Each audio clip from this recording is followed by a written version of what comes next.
Throughout history, wars have been a recurrent theme. This repetition isn't random, but rather a pattern painted by the intertwining brushes of territorial disputes and ideological clashes. The canvas of time is marked by battles fought over borders, lands coveted for resources or strategic advantages.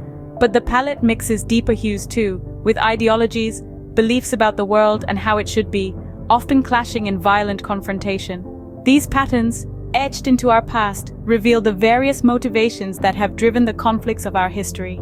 Power, in its various forms, often lies at the heart of many conflicts. It's a driving force that propels nations towards war, whether it's a quest for territorial dominance, a desire for resource control, or a bid for geopolitical supremacy. This struggle for power can be as simple as wanting more land or as complex as seeking to reshape the world order. It's a game of chess on a global scale with real-world consequences. Wars frequently emerge from struggles for power and influence. Wars are sometimes fueled by profound ideological differences. These are not mere disagreements, but deeply rooted convictions about how societies should function. When parties hold conflicting beliefs about governance, religion, or societal structures, it can lead to stark divisions. These divisions, when left unresolved, can escalate into full-blown conflicts. It's a pattern we've seen play out time and again, from the religious wars of the Middle Ages to the ideological battles of the Cold War era. History is replete with examples of clashes born from opposing ideologies. The role of economics in war cannot be overlooked. It's a powerful driver, where disparities in wealth and resources stir the pot of discontent.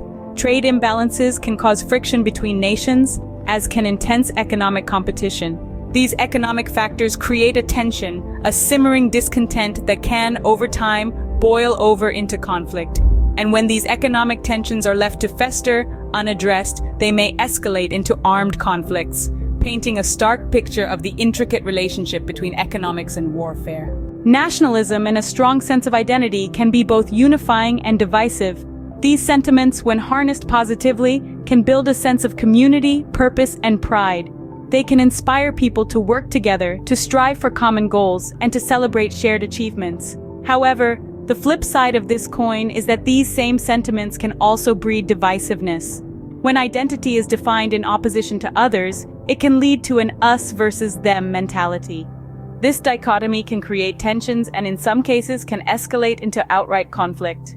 Nationalism, in particular, can exacerbate these tensions. It can create a sense of superiority and entitlement, which can lead to aggressive posturing and even acts of violence. It can also create a sense of threat or fear, which can prompt defensive behaviors and fuel conflict. In essence, our identities can provide a sense of belonging and purpose, but they can also be a source of division and conflict. Conflicts can arise from perceived threats to identity. Diplomacy is the preferred avenue for conflict resolution, but its breakdown can lead to war. This could be the result of failed negotiations where parties cannot find common ground or when the terms proposed are deemed unacceptable by one or more parties.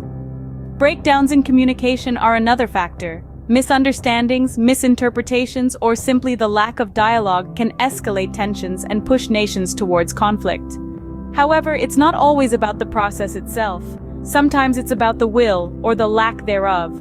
The absence of diplomatic will, driven by uncompromising stances, can also lead to the failure of diplomacy. When countries are unwilling to compromise or engage in diplomatic efforts, the path to war becomes increasingly likely. And so, when diplomacy fails, nations may resort to more drastic measures to achieve their objectives. Tragically, this often means armed conflict. The breakdown of diplomacy can pave the way for more drastic measures. In these 3 minutes, we've only scratched the surface of a complex topic. We've journeyed through the corridors of history, exploring the patterns and causes of wars, from power struggles and ideological differences, to economic factors and nationalism, to the failure of diplomacy. We've seen how these distinct yet interconnected factors weave the intricate tapestry of conflict. However, it's essential to remember that each conflict is unique in its origins and dynamics. If you found this exploration intriguing, please like, subscribe, and hit the bell for more thought-provoking content. Our journey into the complexity of wars has only just begun. Let's continue to unravel this intricate tapestry together, encouraging a world where dialogue and diplomacy are the norm, not the exception. It's through understanding that we can foster compassion and work towards a more peaceful world. Until next time, this is signing off. Stay curious, Stay compassionate.